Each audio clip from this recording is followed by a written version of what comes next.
હાર્દિક માટે જે તમે શબ્દ વાપરો તો પાટીદાર સમાજનો આગેવાન તો એ કાઢી નાખો.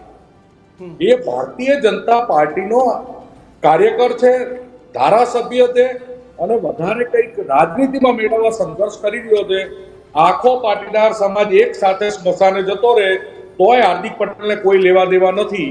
કે એને ગુજરાતમાં સાબિત કરી નાખ્યું છે. તો પછી એને શું કરો? પાટીદાર આગેવાનનું નામ આપો. પાટીદારની દીકરીની રાતે 12 વાગે ધરપકડ થાય એમ નહીં વરુણભાઈ મારી વાત સાંભળો. હવે તમને રોકું છું.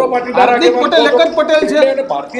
મારી વાત સાંભળો. ભૂપેન્દ્ર પટેલ નથી, સીએમ છે ભૂપેન્દ્ર પટેલ નથી. ઈ ક્યાં અમરેલી દીકરી માંડવિયા પટેલ નથી. આવા હું તમને લિસ્ટ આપું. જયેશ રાદડિયાએ નરેશ પટેલને ઘેરીને બોલ્યા. જયેશ રાદડિયા પટેલ નતા, નરેશભાઈ પટેલ નથી, પ્રશાંત કોરાટ પટેલ નથી. આવા તો તમને 25-50 નેતાનું લિસ્ટ આપું.